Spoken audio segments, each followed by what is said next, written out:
The cabin is hers now, but once we're married, I can put it to work. That was the sentence that made me stop pushing the mop. I stood in the darkened conference room on the 32nd floor of the Allegheny Commerce Building, one hand wrapped around a yellow mop handle, the other still resting on the edge of a polished walnut table. Beyond the windows, downtown Pittsburgh glowed beneath a cold November rain. Headlights slid across the wet streets far below. On the other side of the glass wall, my daughter's fiancé was speaking to two men in expensive suits. He had no idea I was there. He had even less idea who I was. The property is worth at least $600,000, he continued. More if the county approves the access road. Leah is sentimental about it, but she'll come around. She always does once I explain the numbers. One of the men lowered his voice. Has she agreed to use it as collateral? Evan Ross smiled. Not a nervous smile. Not the smile of a man uncertain about asking the woman he loved to risk something precious. It was the calm smile of someone discussing an outcome he had already decided. She hasn't seen the final structure yet, he said, but I know how to present it. My daughter's name was Leah. The cabin belonged to her. And until that moment, I had believed the man speaking about it was going to become my son-in-law. My name is Daniel Calder.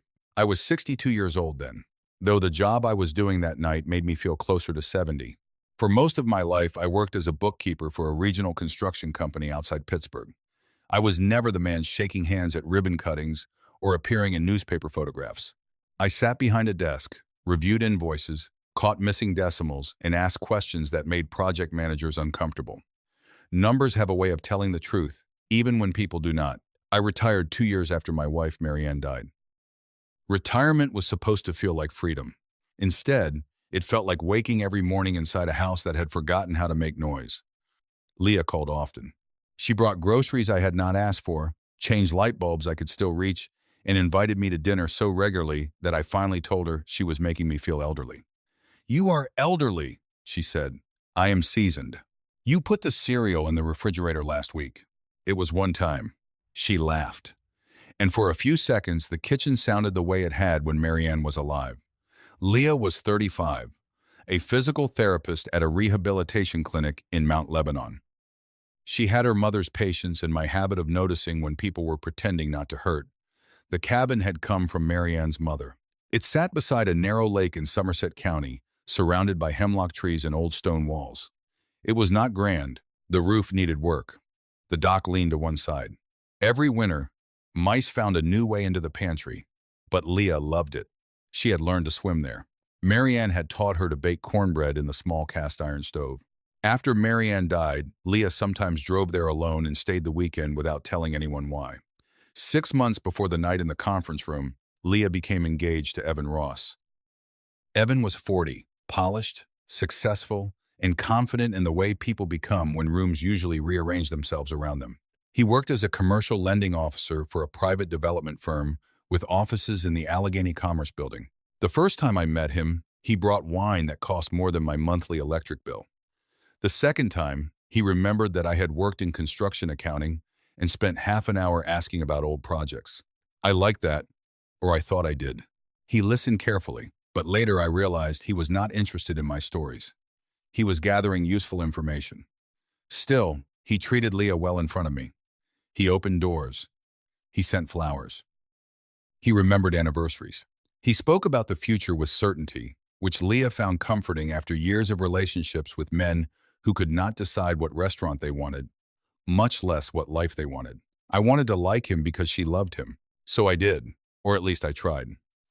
After retirement, I took a part-time evening job supervising a cleaning crew in the building where Evan worked.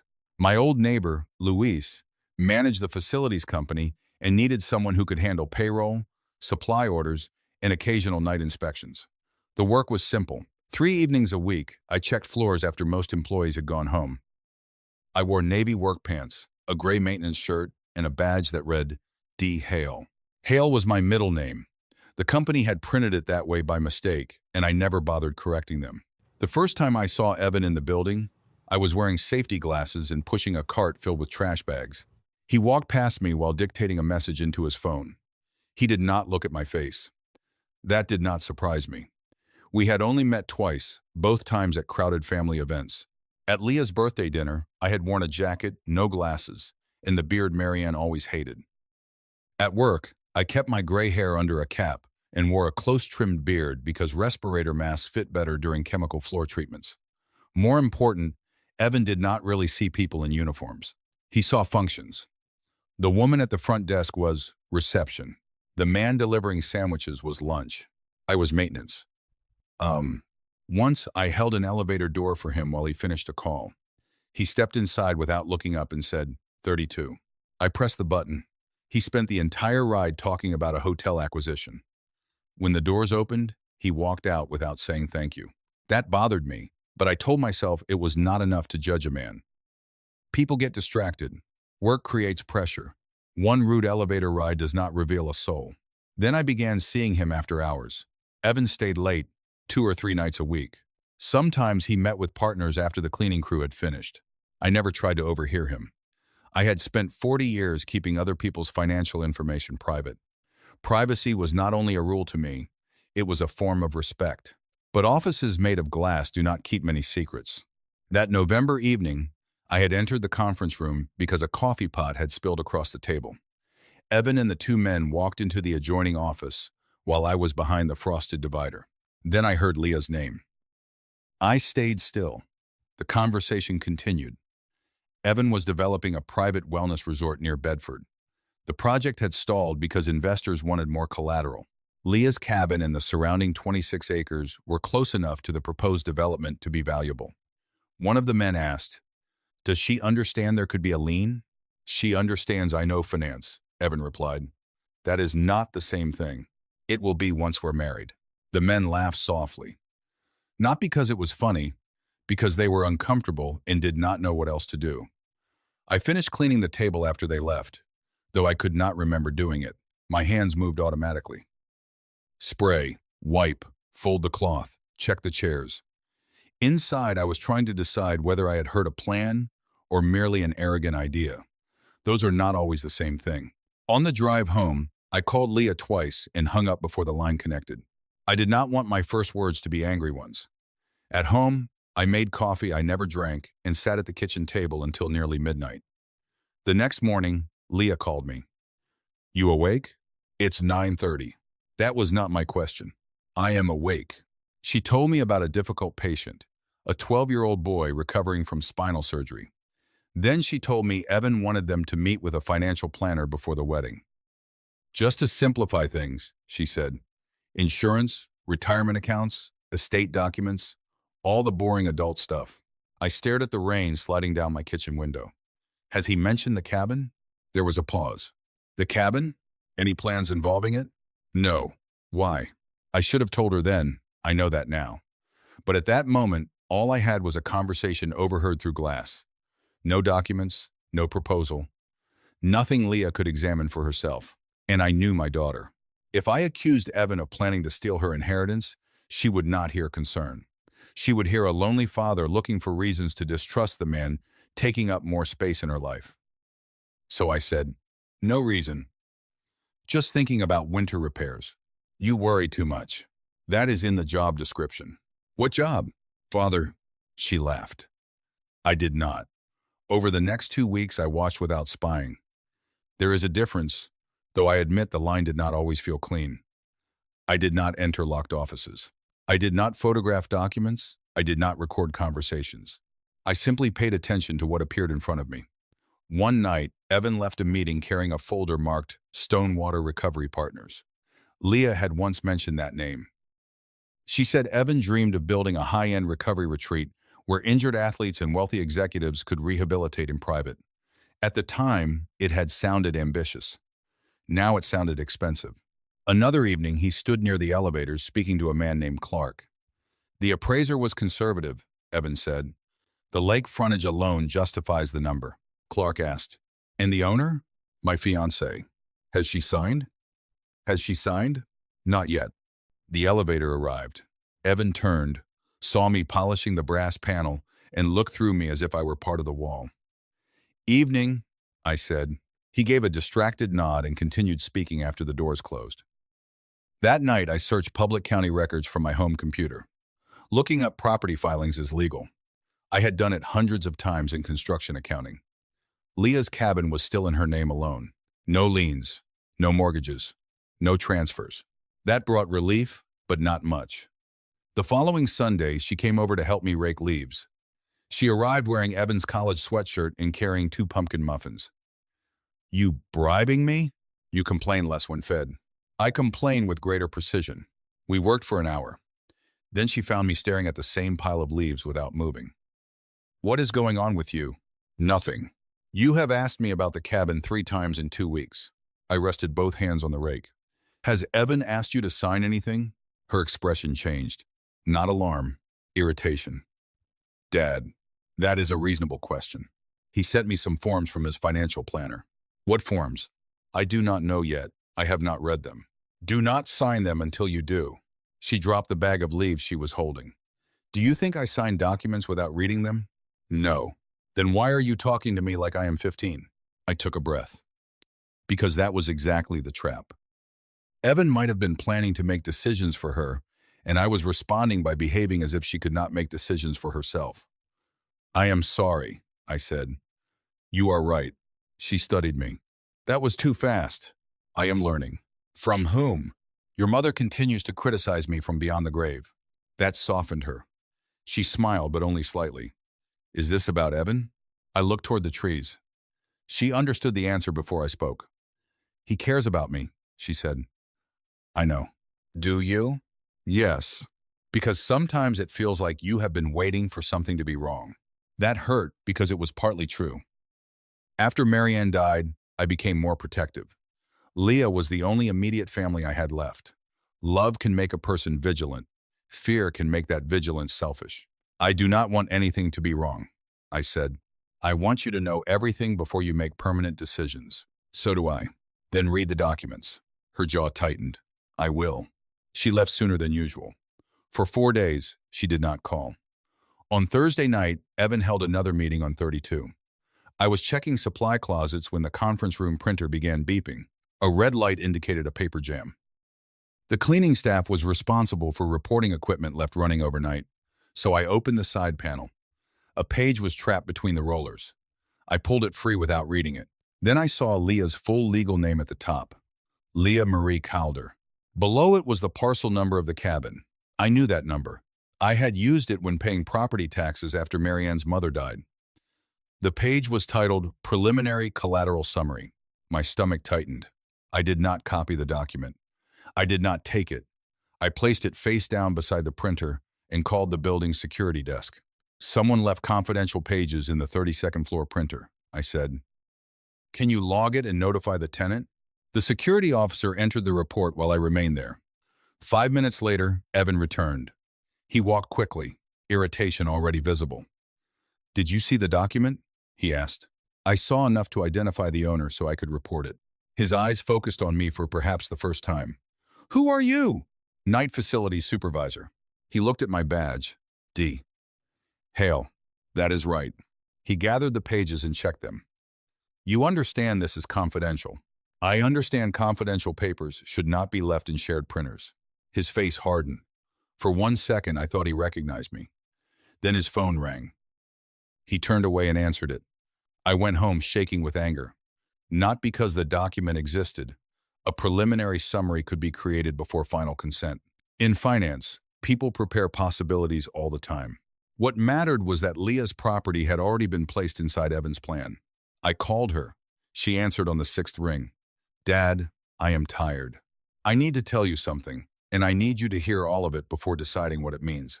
Silence. Then she said, okay. I told her about the first conversation, the appraisal, the public records, and the document caught in the printer. I kept my voice flat. No accusations, no dramatic labels. Only what I had personally heard and seen. When I finished, she was quiet for so long that I checked whether the call had disconnected. Finally, she said, You work in Evan's building? Yes. And you never told me? I did not know he worked there when I took the job. But once you knew, I thought it was awkward. Then I thought it was useful. Then I was ashamed that I thought it was useful. That is not an answer. It is the honest one. She exhaled slowly. Evan told me the forms were for joint estate planning. Have you read them? Not yet. Do not take my word for anything. Read them. Have your own lawyer read them. My own lawyer? One who has never worked with Evan. Her voice sharpened. You think he is trying to steal from me? I think he has included your property in a business plan without explaining that to you. Those are the facts I have. What they mean is for you to determine. She began crying then, quietly. That was worse than anger. I finally thought I had found someone who knew what he wanted, she said. Knowing what you want is not the same as having the right to choose for someone else. You do not get to say that after watching him for weeks without telling me. She was right. I closed my eyes. You are right. I need time. I understand. Do not call Evan. I will not. Do not go looking for more. I will not.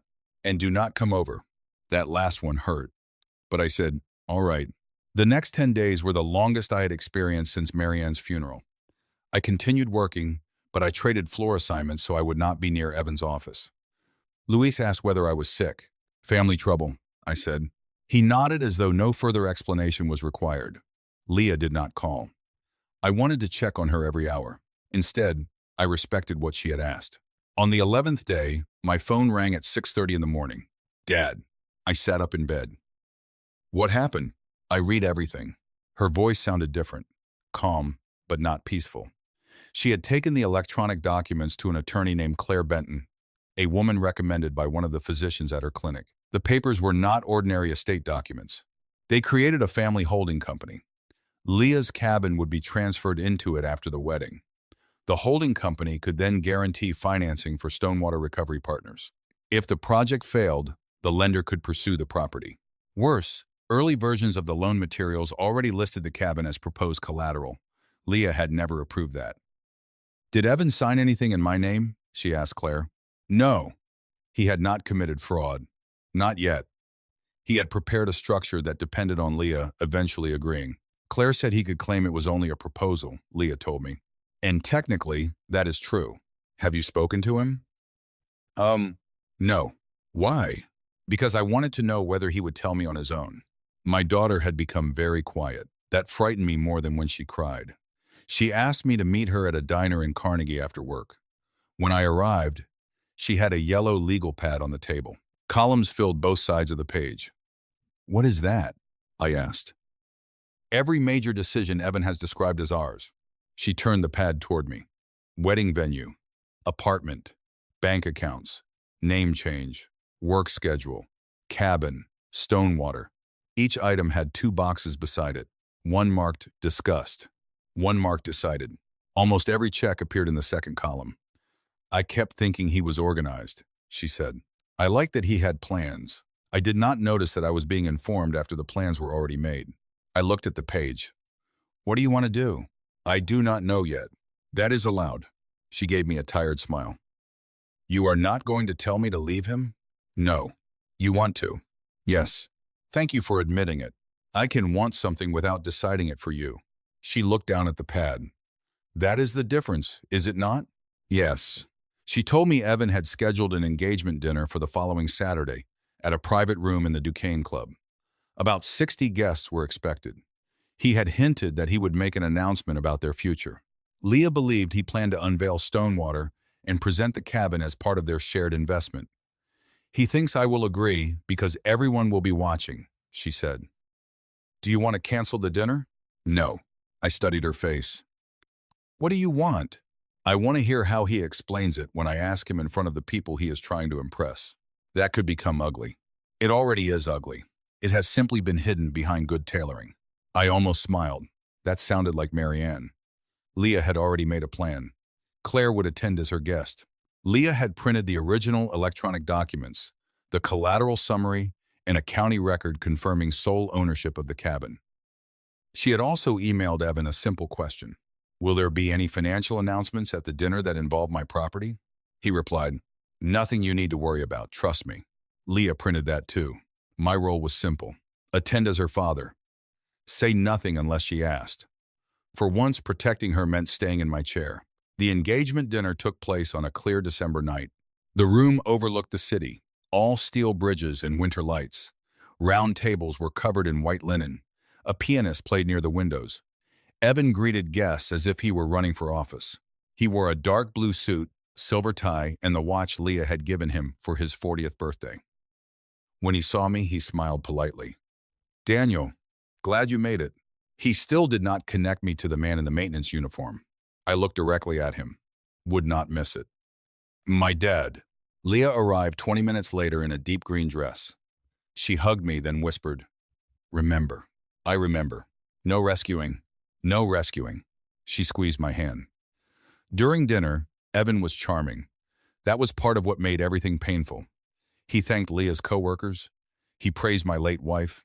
He told a funny story about getting lost on his first date with Leah. She laughed. Not falsely. There had been real happiness between them. People prefer villains who never loved anyone. They are easier to understand. Evan did love Leah. He simply loved being in control more. After dessert, he stood and tapped his glass. The room quieted. "I have always believed," he began, "that a marriage should be more than two people sharing a home. It should be two people building something meaningful." Leah sat beside him, hands folded in her lap. Evan spoke about vision, service, and creating a legacy. Then a screen behind him lit up. A rendering appeared of a modern stone and glass retreat surrounded by forest. Across the top were the words, "Stone Water Recovery and Wellness." Applause filled the room. Evan smiled at Leah. "This project will become the center of our future together." Our future. I watched her face. She did not react. He continued. "The site will combine private rehabilitation, sports medicine, and restorative care. And thanks to a remarkable property that has been in Leah's family for generations, we have the opportunity to create something extraordinary." The rendering changed. There was the lake, there were the hemlock trees, and there, outlined in gold, was Leah's cabin. The applause became uncertain. Leah slowly stood. Evan smiled wider, perhaps believing she was moved. She took the microphone from his hand. "Who authorized you to include my property in this project?" The room went silent. Evan's smile remained, but his eyes changed. "Leah, we discussed using our assets strategically." "No. You discussed financial planning. You never told me my cabin would guarantee your loan." A man near the front lowered his glass. Evan glanced around. "This is not a legal commitment. It is a concept." "Then why is the parcel listed in the preliminary collateral package?" His face lost color. For the first time that night, he looked at me. Not as Leah's father, as the maintenance worker beside the printer. Recognition moved across his face slowly. "You," he said. Several guests turned toward me. I stayed seated. Leah did not. "Yes," she said. "My father works nights in your building." Evan stared at me. "You went through confidential files." "No," I said. "You left confidential files in a shared printer. Building security documented it." Claire raised one hand from the next table. "I have the incident report." Evan looked at her. "And you are?" "My attorney," Leah said. The silence deepened. Evan stepped closer to Leah. "Why would you hire an attorney without telling me?" She looked at him for several seconds. "Why would you risk my inheritance without telling me?" "It was never a risk. I know how to structure these deals." "That is not the question. I was doing this for us. You created the company. We would both benefit. You selected the lender. Because I have the relationships. You arranged the appraisal. Because I understand the market. You included my property. Because it is sitting there, doing nothing." The sentence landed harder than anything else. Leah's expression changed. The cabin was not doing nothing. It held her mother's laughter, her grandmother's dishes, summer mornings on the dock, the last Christmas we had spent together before Marianne became ill. Evan saw land. Leah saw her life. She placed the microphone on the table. "I asked you directly whether tonight involved my property." He lowered his voice. "I did not want you worrying before I could explain the whole vision." "You mean before you could explain it in front of 60 people? That is not fair." "No," she said. "Using a room full of guests to make disagreement embarrassing is not fair." Evan looked toward me. "This is what he wanted. He has never trusted me." Leah shook her head. "This is not about what my father wanted."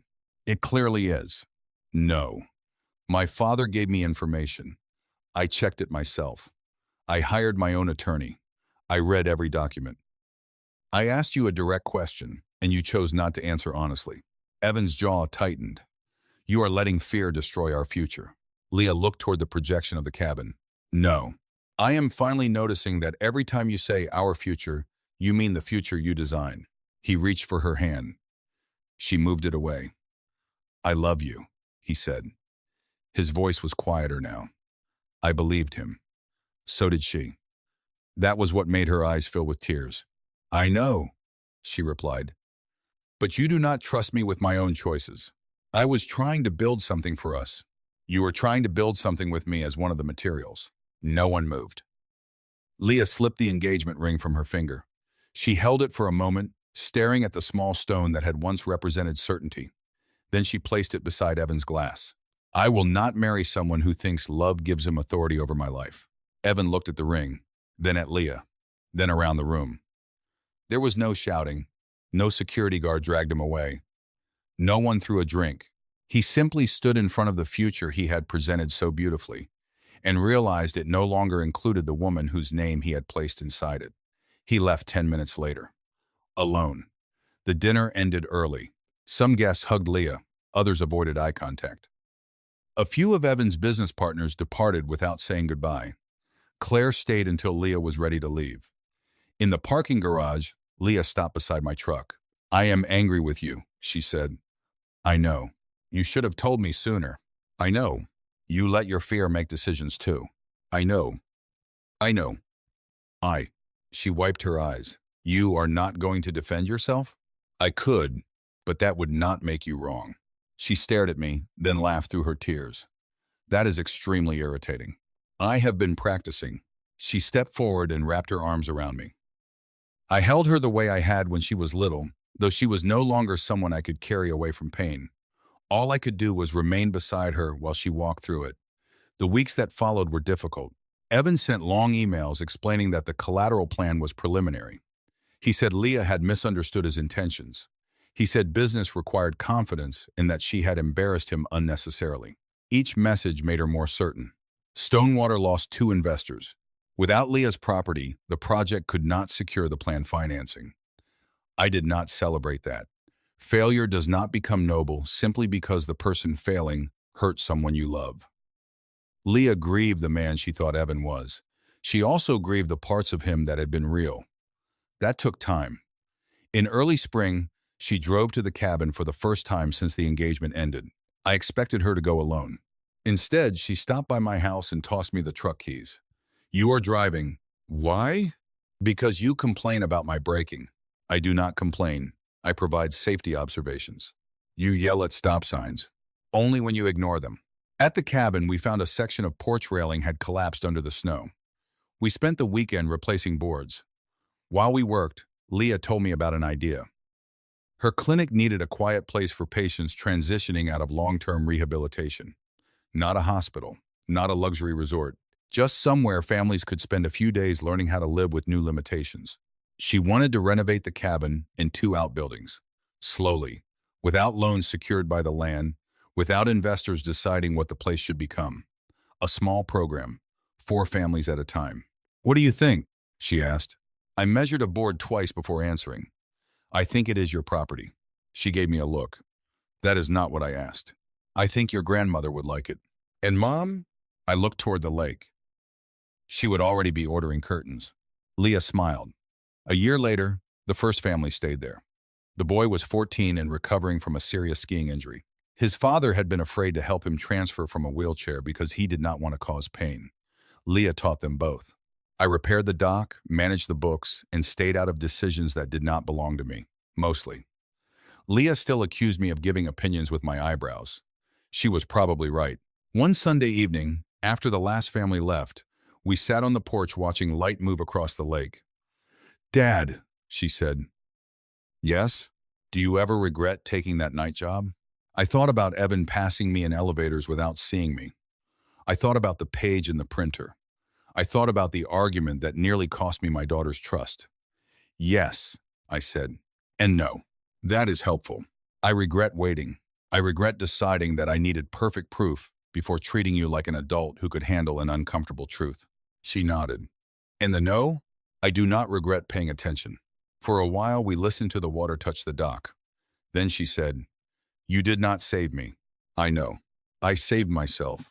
I know that too. She leaned her head against my shoulder. But you made sure I had the truth before I signed away my choice. That was enough for me. For most of my life, I believed protecting the people I loved meant stepping in front of danger and making it disappear. Age taught me something harder.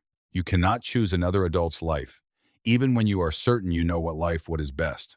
You can tell the truth. You can bring facts. You can stand close enough that they do not face the consequences alone. But the choice must remain theirs. Evan's greatest mistake was not that he wanted to build a future with my daughter. It was that he built it first, placed her name inside it, and expected love to make her sign. Love does not make permission unnecessary. Love makes permission matter more. Real love does not make decisions for someone. It gives them the truth, the freedom, and the courage to choose for themselves. Daniel's greatest gift was not rescuing Leah, but standing beside her while she found her own strength. In family life, honest facts spoken with care can protect trust, preserve dignity, and help the people we love walk toward a better future with confidence. A small note for you. This story was created and fictionalized by AI for your entertainment while also sharing a positive life lesson.